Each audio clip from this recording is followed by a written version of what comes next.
días. Señor Presidente da Xunta, señor Presidente do Parlamento, Conselleiro de Cultura, Conselleira de Educación, o máis querido llamados Alcalde de Ourense, Presidente da Diputación da Xunta Nesa, teño que decirlo. Parabéns por premiados. Teño a plena seguridade de que eles sí merecen un premio. O noso non estou tan claro. 1000 anos de historia estamos mirando. 1000 anos de historia. Gustaría empezar a comenzar as miñas primeiras verbas que as palabras dun libro de Xu Xayán e Manuel Gago. Os galegos somos heredeiros pola forza do noso patrimonio. Hai algún tempo estábamos a traballar na iglesia de Piñeira de Taboada, en Lugo, cando unha muller que saía con seu gado preguntou-nos que facíamos. Unha vez que dimos as explicacións axeitadas, díxonos: fan moi ben, hai que volver polo bonito. No arco do sorriso de Ariel estivo sempre volver polo bonito, polos restos dunha historia compartida, unha historia do románico galego que fai falar as pedras. Escoitamos o seu ruxe das etapas máis brillantes da nosa historia, da nosa cultura, da nosa lingua, do noso propio ser como pobo e como país. Galicia está chea, pero chea, de persoas como a señora de Piñeira, que non fan lembrar que nada se pode facer polo patrimonio se ignoramos as persoas que viven o seu contorno.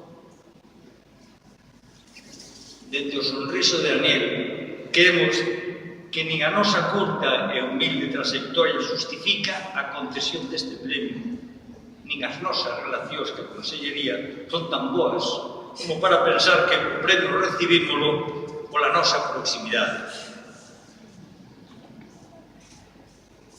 Hai que ser un xurado, digamos que algo punky, e perdoade a licencia lingüística, para darlle o premio a unha asociación que traballa ás marxes das marxes.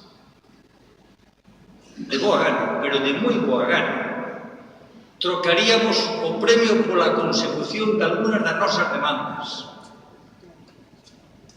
Que a catalogación do patrimonio se poda consultar no premio. Que haxe unhas inspeccións periódicas sobre o patrimonio que permitan planificar as súas intervencións. Unha cousa moi sincera, que o DOCA publique anualmente os horarios de visita dos BIC.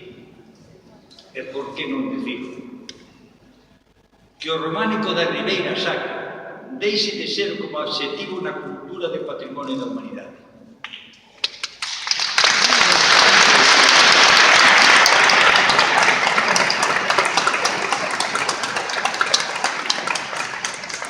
Non hai un románico maior e menor. Hai un único libro que non convén esgazar ninguna das súas famosas páxinas. Os máis de 50 edificios románicos que quedaron fora da declaración de Vic chaman a berros por nós. O románico ten que servir como motor de desenvolvemento económico para unha zona moi castigada demográficamente e non podemos, nin debemos, fiar toda a creación de emprego á hostelería. Porque, por sorte, en Galicia, conta con profesionais de prestixio e capacidade, arquitectos, historiadores da arte, conservadores, guías, xestores culturais, turísticos e medioambientais, que poden, e eles sí que poden, crear valor engadido a unha zona que carece de.